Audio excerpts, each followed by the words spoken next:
All right. It worked. Hey, sweet. The good news is I'm glad I sent you the link 2 minutes before the show. Hey, you got it to me in time. That's all that matters, That is it. That is it. Hey, I like your t-shirt, man. Oh yeah, I got this. There's a Greenfield Village. My wife got it for me for my birthday. She's like, she thought it was appropriate for me since I am a history teacher and I love history. So, which This shit kind of works, right? Yeah, do Yeah, it. You yeah. got to do what you love. That type of thing. Yeah. Definitely. So Exactly. Well, that's cool. Well, so look, first up, everybody, welcome. There's people joining in. We got all the usual criminals. We got Richard and Mo and John Longshore and Ken Cloby and Braxton. What's up, Braxton? Woohoo! Braxton. Me and Braxton have one of the longest ongoing games that I know of. We've been playing 3 Days of Gettysburg for 2 years now. It will be second only to the completion of DAC 2. Yeah, if you'd start playing. No, I'm just kidding. Easy, big boy. All right. Hey. So hang on. So a couple of things. So a little housekeeping here. What the hell are we doing here tonight? The new voices you need to know. So it's a new series. And Tony is my guinea pig tonight. So Anthony's been super cool with helping me out with this. And the idea is 3 years. There you go, 3 years. You just said 3 years. Yep. The idea is that we want to talk to a whole wide range of bloggers and YouTubers and guys and girls that post videos and pictures on Instagram and all that sort of crazy, and Twitter and whatever. Why do they do it? Who are they? And kind of learn a little bit more about them. And hopefully, and I'm only covering people that have less than 1,000 subscribers. Now you have more? Have you snuck in under the wire? No, I'm 395 or 397. Damn, fellas, come on! And so you need to type. Can you type in the comments on the iPhone? I can. I can pull it up. Hold on. Yeah, why don't you pull up? Put your logo. Yeah, URL. I've got a new setup, by the way. You saw my old setup. I actually got a real monitor, and I'm on a real desk, not on a folding table with a TV. know, and I noticed you're in a new room and everything. It's just this is actually my gaming niche. Yeah, this is my actually gaming niche now. In here, it's a mess, but just real quick, so you can kind of see I have my Charlemagne going, and that's my GMT shelf. That's a third of my collection. Yeah, right there. Yep. So, and then this is kind of my setup right now. So, right. And what's kind of fun about these? This is like a 50s accountant desk. So I have these nice little. I love it. Yeah. Old school. So old school. I spent last Christmas. I got the desk for free from a teacher friend. She was getting rid of it. It was a family heirloom, and she just didn't want to have a spot for it. I said, "Well, I'll take it." So me and a buddy actually refinished it, and I love it. I've got so much storage. It's not even funny. I have all my bag games in one of the drawers here, so I can easily pull them out.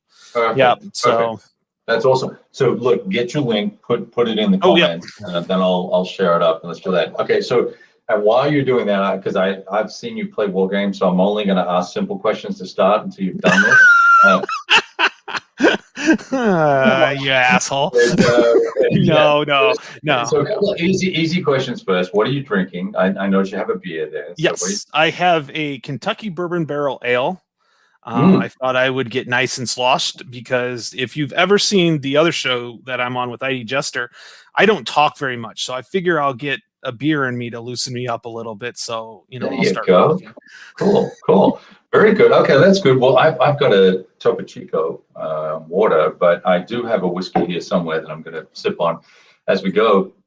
So Tony, now we're trying to keep this to 30, 45 minutes because we don't want to bore the crap out of people.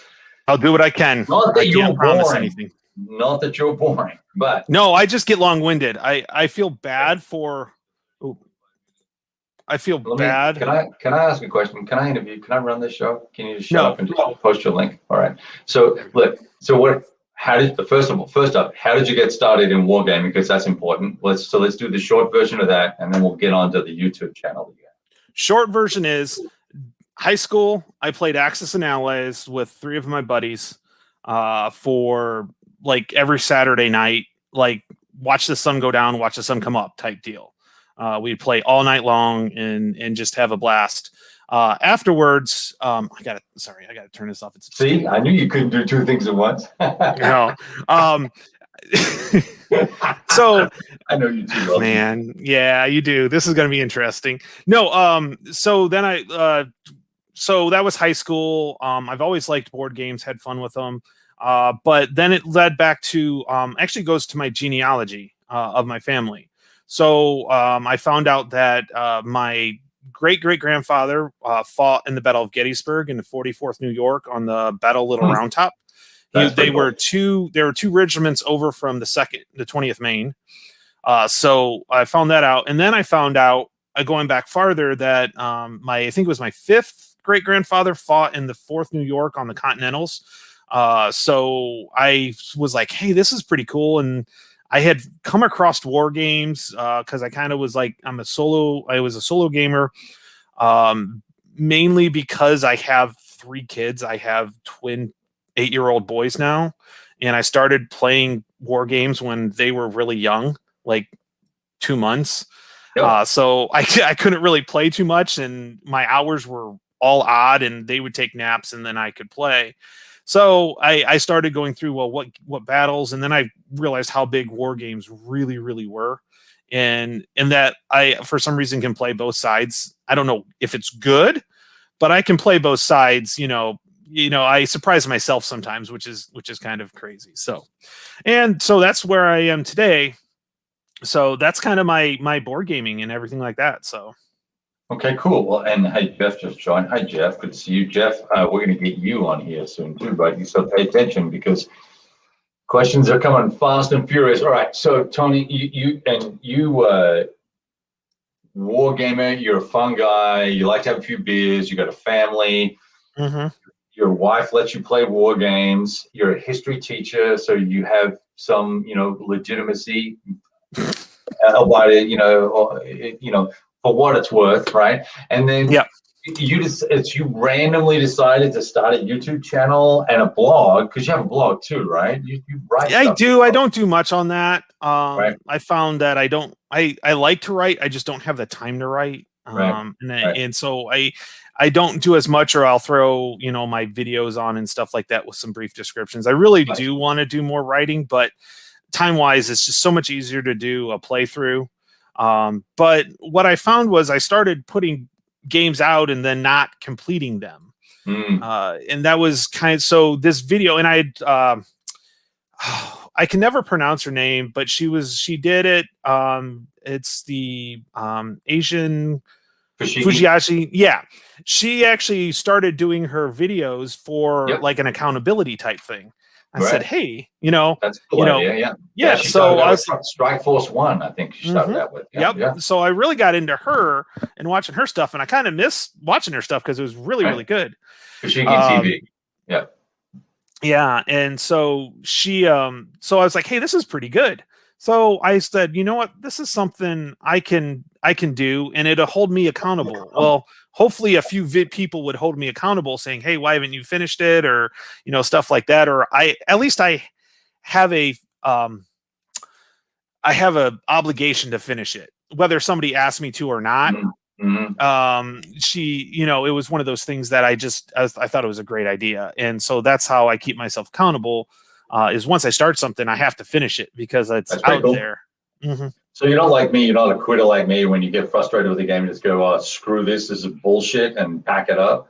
I was this close to one game recently, and it ended up turning out pretty good. So I was kind of glad I did finish it out, because I think sometimes you really have issues in the middle of games that just get kind of drawn out, but they actually are really good, and find out in the end it's a lot closer than what you thought. So.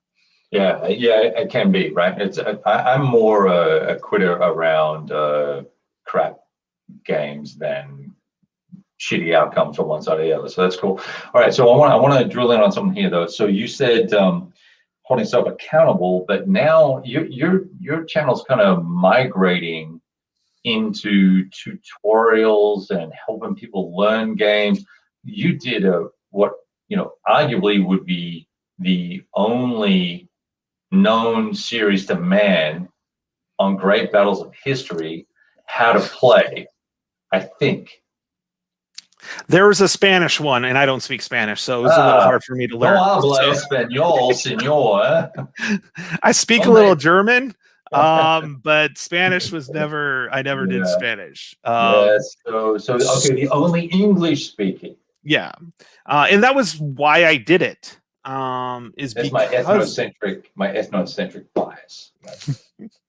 yeah. So that was the reason why I did it. Is I didn't have one out there, and I said, you know what? I do this for a living. Okay, I teach for a living, and apparently I'm pretty good at it. At least my boss tells me I am. I don't see it, but apparently my boss says I'm really good at it. So, hey, I'm going to go with it. But but I definitely wanted to do it because I wanted to learn the game. I am a visual learner. So, and I know that if I read rules, forget it. I can't learn from the rules themselves. If I get the game out, have something set up, and go that way. Rules set up as sequence of play are the way I like to learn how to play games. I kind of noticed that about you. Mm-hmm. Very, very big on sequence of play. Let me learn it as I'm going through the sequence of play. And that helps me. So rules that are set up that way really help me. Okay, that's good to know. Now, but why move from so you started out, oh well, I'm gonna hold myself accountable, I'm gonna video this and I'm gonna get it out there and people are gonna watch it, or if they don't watch it, that's fine too. But then you said, okay, now I'm gonna do tutorials. Like tutorials are a whole nother bag of dice. See how I laid that gaming context in there? Genius. You don't have to pay. You don't have to pay to see this. This is free to air, baby.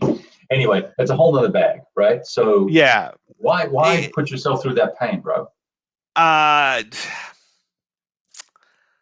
I'm not saying I'm gonna permanently go towards that because that was, oh my God, that was a lot of work. And I still have more to add to that tutorial because there's a lot of stuff I did not cover. So I'm going to be adding to that one for quite a while. There's a lot of nuance in that system. Yeah. And like, I didn't cover, there was two things. I didn't cover elephant attacks very well. And I wanted to do a single video just on that.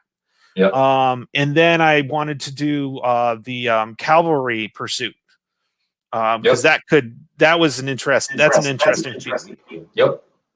So I just, it's one of those, I don't know if I'll do another one unless I find something I really like or really there's nothing out there.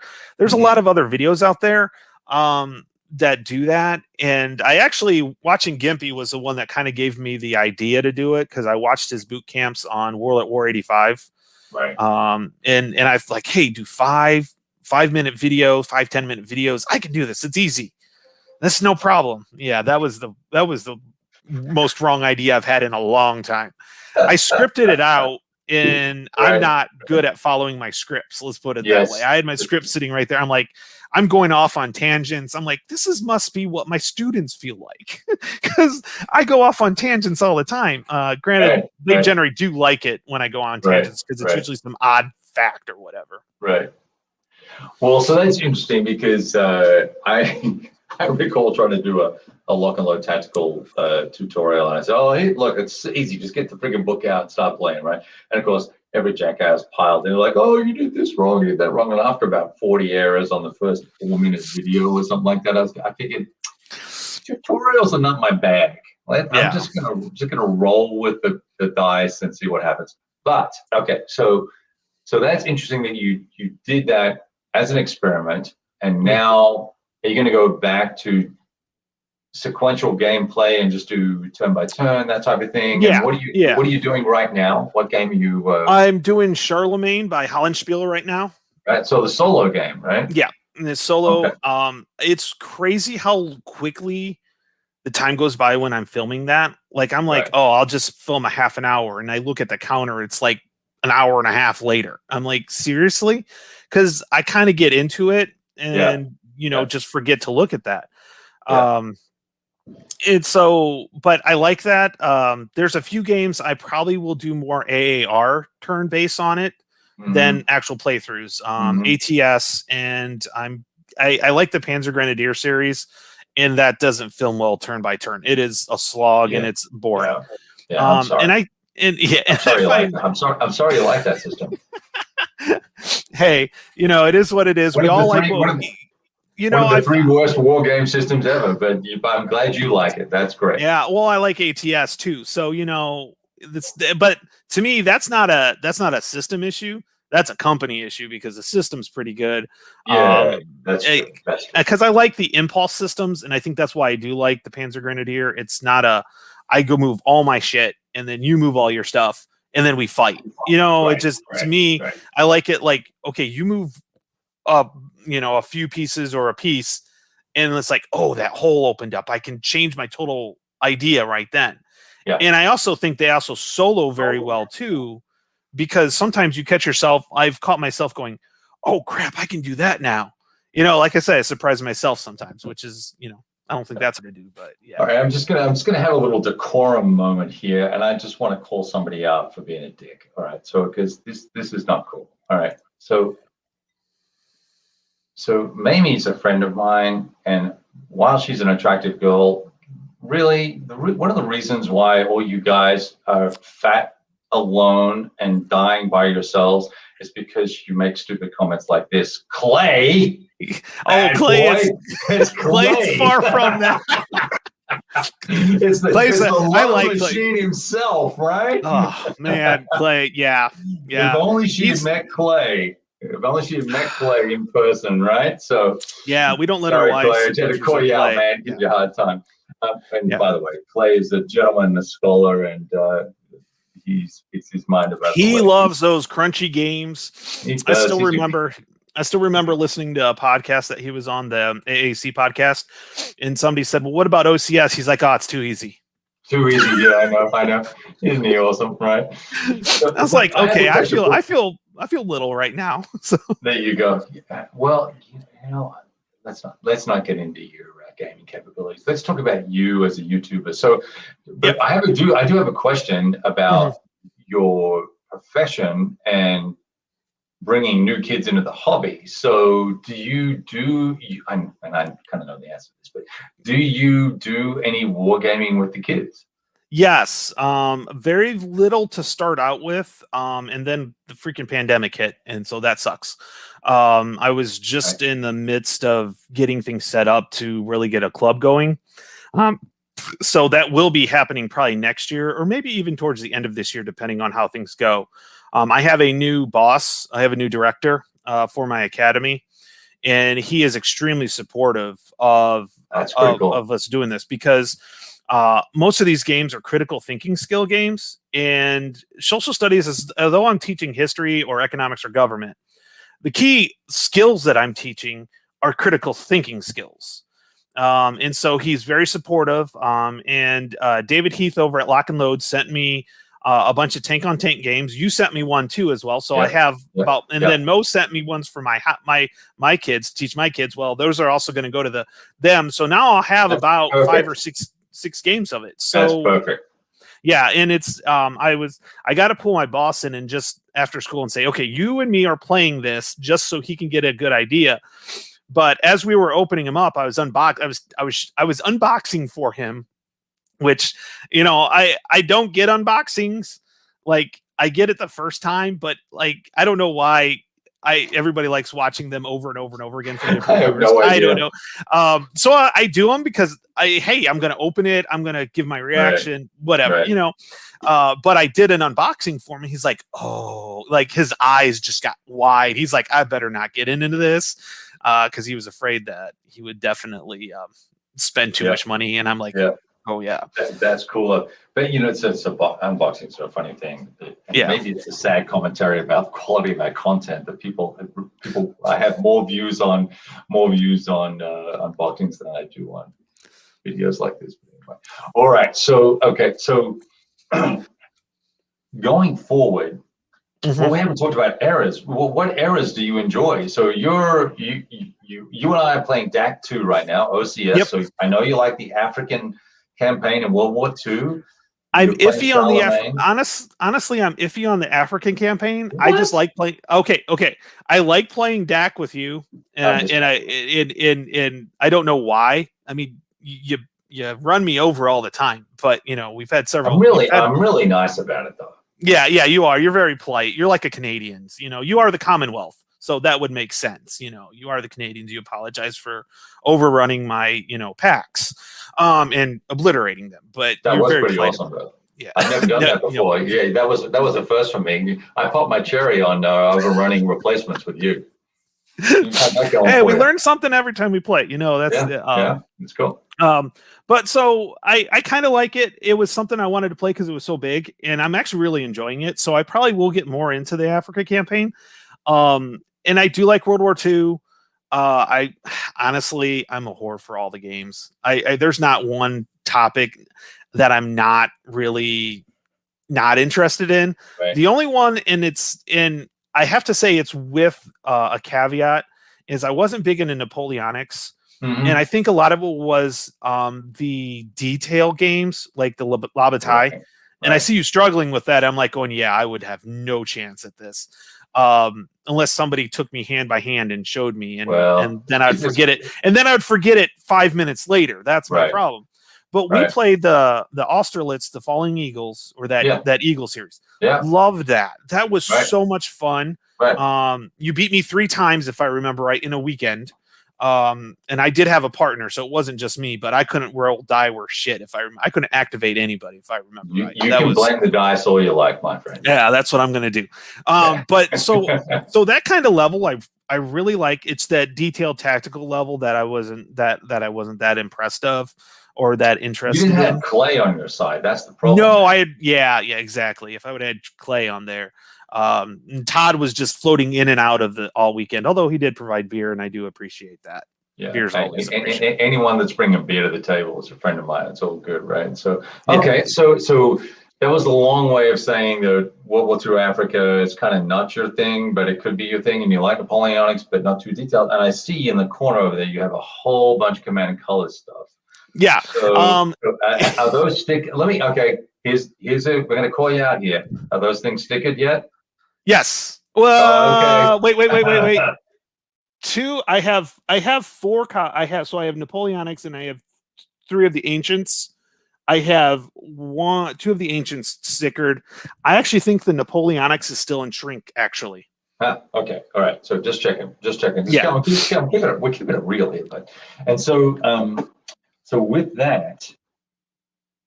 What about Ancients? I mean, do you care about Ancients? I mean, I see. I that's why I wanted to do the GBOH tutorial, because I wanted to learn that series, because although they're different, all the modules are slightly different, the main concepts are there. They just fluctuate from time to time. And so I love Ancients. Actually, Ancient Rome, Ancient Greece, face to face. Let's see, who was it? Where was it? It was last night. Who said it last night? I think it was Gimpy that said, you had to look somebody in the eye and shove. Stab them. Right. That's to me, that how people can do that. And a lot of this is like learning the history behind it. All right. So, I love Revolutionary. I thought I liked Civil War. I do like Civil War, but not as much as I thought I did. I don't know if I like the Civil War, but I don't know if it's the lack of gaming. I don't know if I like the gaming of it so much. I do like it. Don't get me wrong. I love playing. I'm playing 3 Days of Gettysburg. I've played several other different games in Civil War, so I've enjoyed it. I've done Hex X. I've done GBA ACW, and I do like it. And I'm trying other games, but I'm finding it fits in just with about all of it. Just depends on my interest. So what's really, when it comes to topics or eras to play, and I know this is a long-winded, that's just the way I am. So no, you're good. You're good. I'm going to cut you off. If you're boring, I'm going to mute you. If I find that as I'm teaching, the topics I'm teaching makes me interested in what games play. So I've got a strong example of that right now. I am teaching World War One in modern American history right now, and I bought 1919 Storm in the West. I just bought that because I was like, oh, this looks, I saw a couple unboxings, go figure, I was like, oh, this looks not too hard. And looks like I could get it to the table, and it's World War One. I have Paths of Glory, and then I had Rock of the Marne, which is one of the games that I was struggling with. Yeah, SCS, really? I was struggling with. And it was just boring in the middle. Okay. Yeah. Once either the tanks are done, or until the tanks arrive, I forget which way it is. It's kind of tedious, right? Until the tanks, or until the allies can actually do something. Like for half the game, they can't do anything. They can't move, or only part of them can move. And so I got bored with that. And Hex to Hex, like, keep going, you can do it. And honestly, I ended up having a lot of fun, because once the allies started maneuvering, it was like, can I keep enough victory locations and not lose as the Germans? So it was really interesting. So, all right. So what about this question? What about how can you like SPQR if you don't like highly tactical Napoleonics? And I think your point was complex tactical Napoleonics versus SPQR, which is not really complicated. It's just it's a little involved versus massively involved, right? Yeah. When you're looking at what was it? A 30-page rule book for SPQR or so. I think it's less than 30. But then you're doubling that with La Bataille. And as beautiful as that game is, I had with a lot of pompous language, and a lot of obfuscation of the rules, and a lot of meandering around the point. Other than that, it's fabulous. Yes. And 3 rule systems. That kind of like, pick a rule system. Which one works out the best for you? Or buy a module, and the map's the wrong scale. Oh, I'm sorry. And we're not going to fix that. Screw that. Sorry. Next. That pissed me off. That pissed me off. Anyway. So I've gotten to the point now, I'm buying games that I really am interested in the topic, and not just, I've got to the point where I've stopped collecting. There's actually one series I am collecting, and that's the coin series. And I really like the coin series. Do you play them solo? Yeah. I play AI bots, or do you do it by yourself? I'd like to try the new AI bots, because I've heard they're really good, with like Gandhi and stuff. But I like playing there's enough randomness in it that you can't really plan ahead with the factions, So I always get caught up with coin.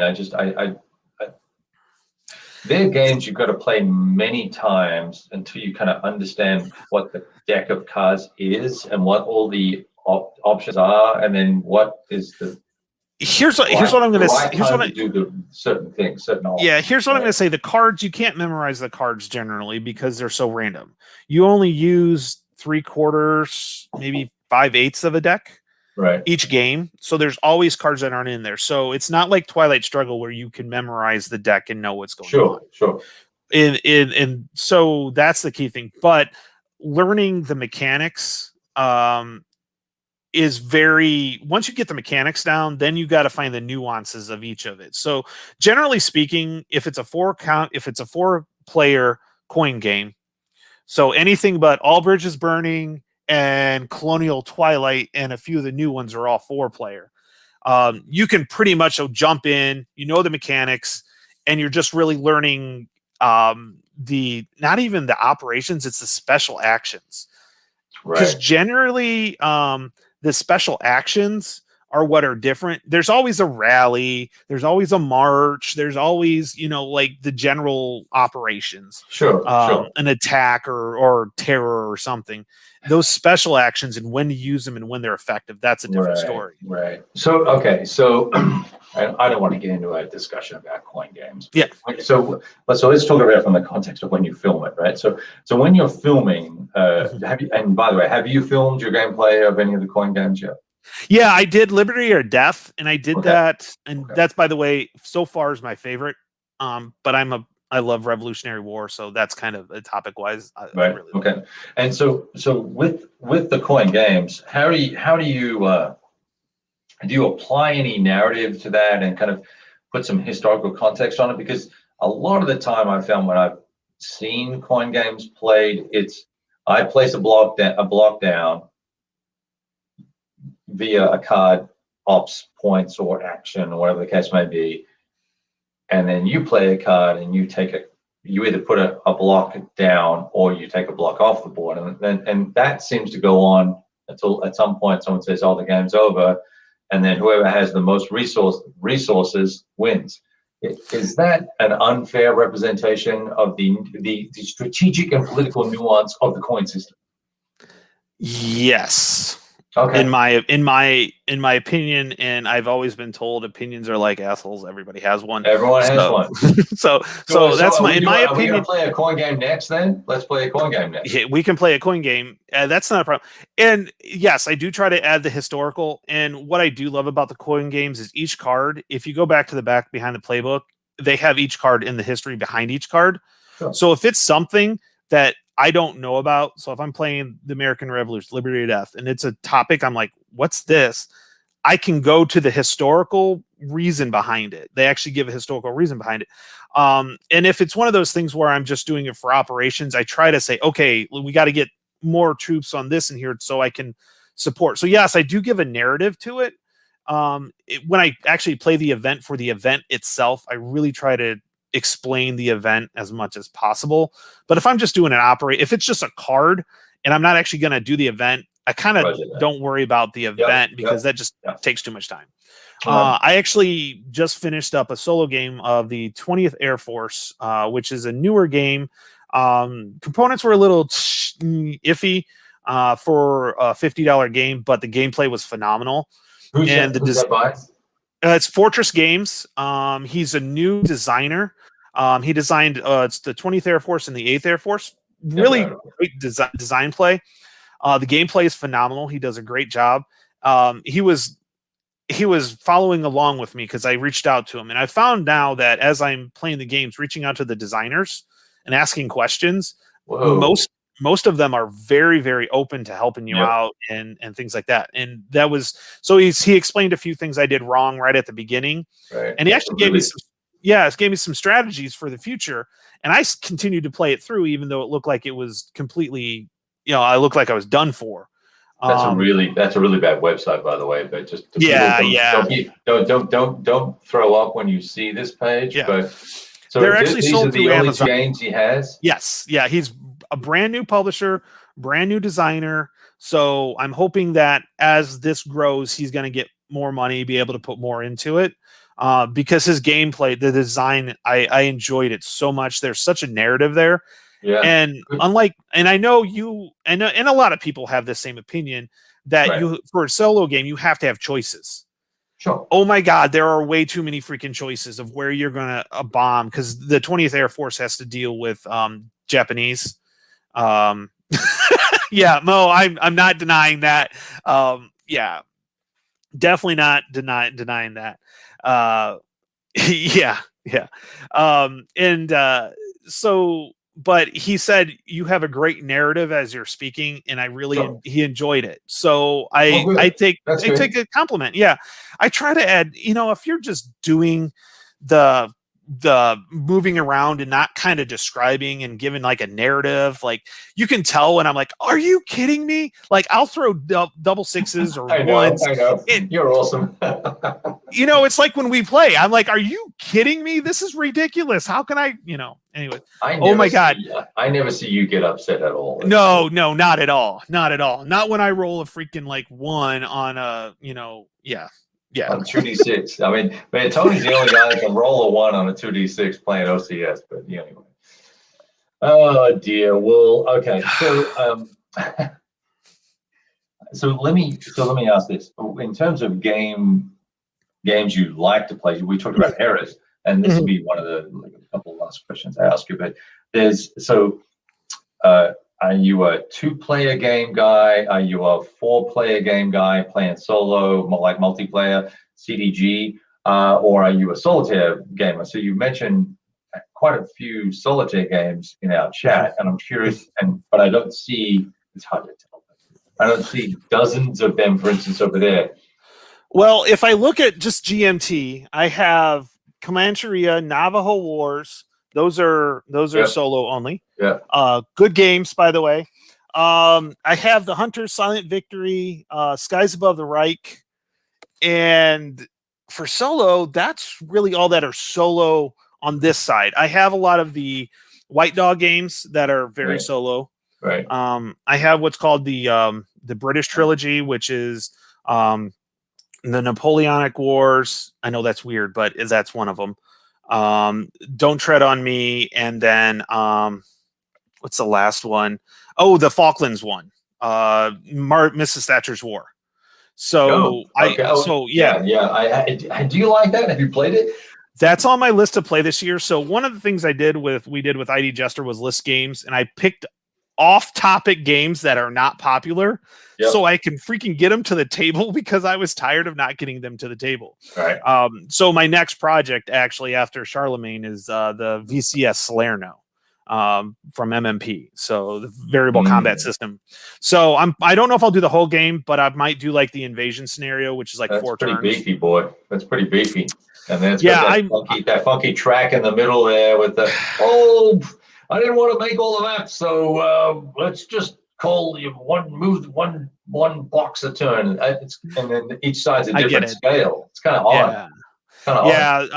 But what I'll probably do the 4-turn invasion scenario. So that way just try it out. I like the ideas behind it. I like the variability. Dude, that's just the VCS system's awesome. Yeah. Right on. Right? Yeah. So hopefully the Kharkov one, which I think is in Compass's hands right now. I am pumped for that action. Anyway, that's not even let's not go there. I think it'll be good. Yeah. So I'm excited about that one. So I do have quite a bit. I have quite a bit DVG stuff, which lately I'm kind of questioning their quality on some of their quality issues. I saw your rant on because here you are with only a couple of 100, 300, 400 subscribers, but you're on a weekly show. You're like a celebrity every week, Saturday afternoon. And there was a lot of grinding on DVG about their most recent. What happened over there? When you get basically what it is we got there's expansions to games that are already there, and there are cards you mix in to the current deck. The problem is they don't match. They are so far off. You can tell when an expansion card comes up. Right. And it's not like it's half a deck. Like if you had a 52 deck and 26 of them were the expansion and 26 were the original, and you had them all mixed up, I would be a little less because you can't memorize. No, it's like 3 cards. Shit. So it's one of 3 things, right? Mm-hmm. Yeah. And so in some of their okay, and I have to say this because I'm saying this way. The stuff that David Thompson gets produced through them is phenomenal. No problems. The design game is phenomenal.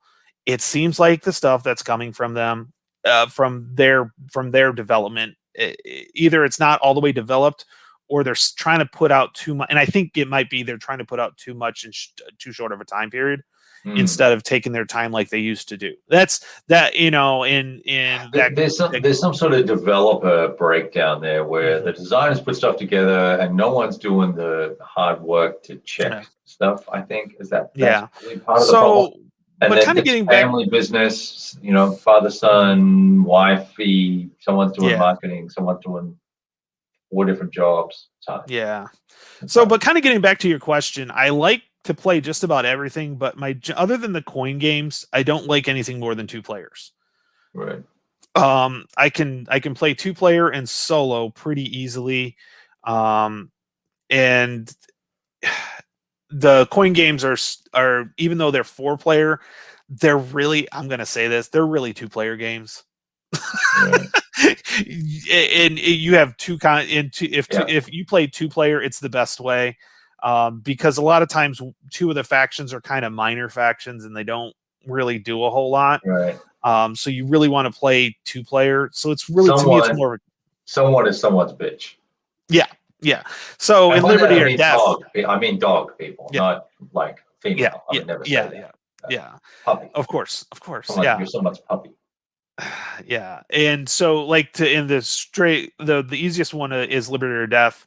The French don't do anything for the longest time, and they're partnered with the Patriots, or in this case, the Rebels. We call them Patriots now on this side of the pond, but back then they were the Rebels.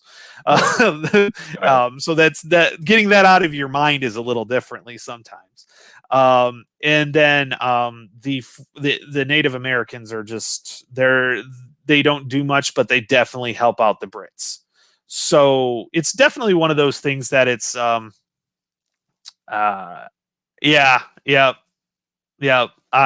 probably true. You getting this? Yes, I am. Yeah. Did you see who the developers are on that one? Yeah. Yeah, I don't know. I might question it with those two developers. Mitch just doesn't have any chops at all. The fact that jackass has been working on that and hadn't told me anything kind of pisses me off. Hasn't told anybody. It has not slipped out anywhere. Yeah, Mitch is dead to me. That guy's dead to me. Yeah, it's probably one of those ones I'll buy, and I don't know if I'll ever get to the table because it's not very solo friendly unless I can start getting find some people in my area. That's one of the other issues. I don't have a lot of people in the area to actually play. There'll be a vassal module, dude. I'll play with you. I mean, you know what? I'm gonna guess that it will be easier to play, faster to play, and cleaner to play because the original really is a labor of love.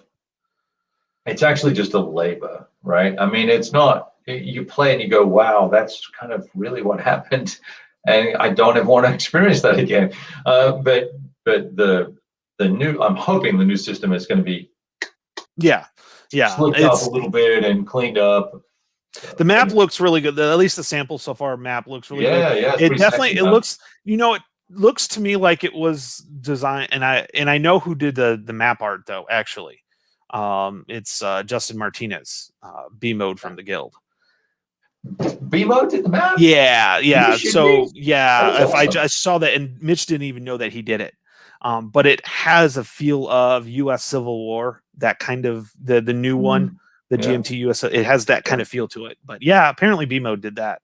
I was like, Mitch was like, I didn't even know that. And like, Mitch, you're the freaking developer. How did you not know that? That is hilarious. Very cool. Yeah. Well, shoot. Well, look. So we're right up on 45 minutes. So if I was going to, is there a question I haven't asked you that you want me to ask you? Number one, and number two, do you have any closing comments on reasons why someone should come over and watch Tony's board live? You can watch me fail miserably at most solo games, and it's fun to watch me fail because I get into it. I just throw a fit. That's kind of fun. I do playthroughs, and I usually do odd topics. So I did Fortress America was my first game. Not Fortress, Fortress Europa. Sorry, Fortress Europa. Yeah. The original one was my first game. And I've had a few people that are like, I was doing good until you stopped. And that's where that whole, like, I started playing because I had twins. And so I started playing without videoing it. And I would kind of give a recap. Okay, well, while you were away, this happened. And so somebody had made a comment, and I wanted to be like, I had twins. I only got to play for 5-10 minutes at a time, but I was like, yeah, forget it. It's not worth my time. Right.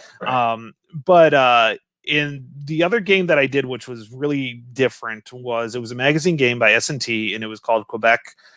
And it wasn't 1759. It was, or 1754. It was like 1777, 1775, something like that. And it was where the U.S. was trying to get Canada as a 14th colony. And I actually read a whole book on it. And so I used a lot of that information that I learned from that book before I played in the game, and I included that in there. So I do try to add, historical context. Nice. Mm-hmm. Nice. Yeah. That's cool. That's cool, I did a box opening of Men of Iron, and that was one of the cool things I know is I don't know that much about Saladin, like the infidel part, but I do know he was pretty much a big badass. And I was like, there better be scenarios with him in here. So, but I try to do some historical context with them, and I have fun. I'm not I don't take this seriously. It's a hobby. I'm doing this for fun just because I want to kind of share it. It's a passion. I want to share it out. It's not the size of the channel, other than I'd like to get up to 1,000 just so I could live stream from my phone, because that's one of the requirements. So that's the only reason why I want to get over 1,000 is I want to live stream from my phone instead of having to go through my computer. Yeah, it's a pain in the butt. Yeah, but I mean, I've figured it out and I've got it working. But I just have fun. I pick sometimes odd games and just come watch me roll dice and lose to myself. So I just come by. If you like it, great. If you don't, I'm not. It's not for everybody. We all play the games we want to play. At least that's I think one of the cool things about the fact that there are so many folks that are creating their own channels and doing their own thing is that we have this diversity of voices that are sharing their experiences, and it doesn't. You may find someone boring, or you may find someone you don't like the way they talk about the game, or whatever the case may be, but you have so many voices that you can have a listen to. It's like switching channels now, where it used to be it was Callendale and you. Well, no. Well, I mean, I haven't been doing it for that long, but I mean, Callendale's been around forever. But so maybe it was me and Callendale, right? But fuck you, dude. But not family friendly, by the way. And so there were a few guys around other than me, but now there's lots. And what I'm excited about is guys like yourself who are getting out there, turning the camera on, and making it happen. And I think that's awesome. So that's why I'm glad that if you pick up 2 subscribers or whatever it is, at least people will friggin' know who you are, because it's hard to sort of rise above the noise of some of the other larger channels, right? The real players, not me, but the real players, right? The big guys. Yeah, I just it's one of those things. I started up the channel just as a whim, and I got like 5 subscribers. I was like, really? There's like 5 people that want to watch what I'm doing, and not my family. Awesome, and then I keep getting more and more, and and so the other thing is I try to I wanted to do more than other than war games, but I find that I like them better. Right. There are some other games that I do like to do. I love Arkham Horror, but that's just such a huge game that I don't think I'd ever do that. You could do it. Look, if people want to get you over 1K so you can live stream, there we go. I love it. That's so, yeah. I have so much fun, and it was actually how I ended up meeting you. And we played Carthage, and that was so much fun playing Carthage with you.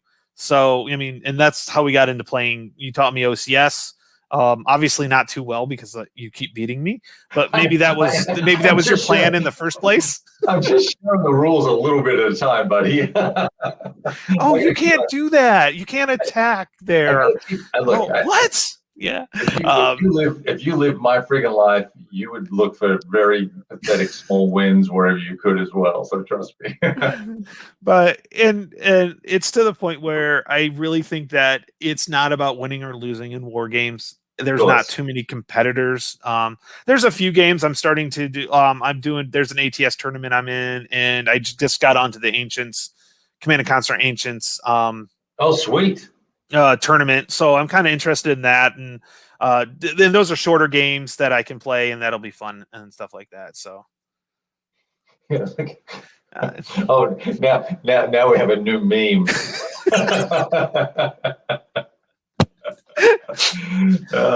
He's a good quote. Yeah. Doug. I like Paul Giamatti, so So what's interesting is and Can I I caught ask who myself that doing is? this. Who is that? God, he's in everything. He played oh God, he played a slaveholder in 12 days, not Django Unchained. And in the Oh, same I year gotcha. he played, Yep. and then in the same year he played Easy E's lawyer in the book. In the the guy's got such a huge, Oh, I know range. who he So is. Yes, yeah, he's the dude out of Billions. yeah, He's the lawyer. Yeah, he's the yeah, attorney general or whatever. Yeah, yeah, yeah, he's kick yeah, ass. Yeah, okay. yeah. He's a good guy. But it was funny. I was looking here, and so if anybody's ever seen Destination Unknown, and I can't remember the guy's name now.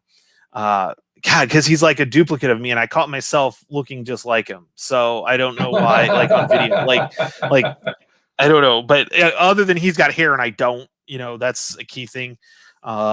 So, Great, that's great. All right, man. Well, listen, thanks so much no problem. for doing this. I'm excited about this series. I want to have Jeff on, and I'm thinking there's some other guys that I've been talking to. I've got a blogger that I'm going to do in a couple of weeks that has a Rocky Mountain.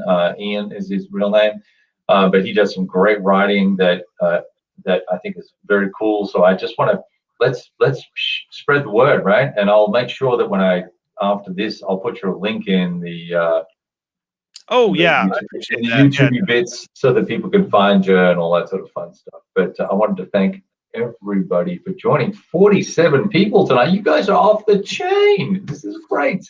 I love it. All right. Well, everybody, go subscribe to Tony's Board Live. I'm up to 404 now, so I've gone up six subscribers since we started. So I thought you were going to say 60. Yo, come on, bro. No, I went up for 3. I was at 397, 398, and I'm not 404. Hey, I broke 400. So there we go. I appreciate it. Yeah. The good news is you're less than halfway there, Tony. Yeah, I know. All right, man. All right. Peace, everybody. We'll talk to you soon. Have a good one.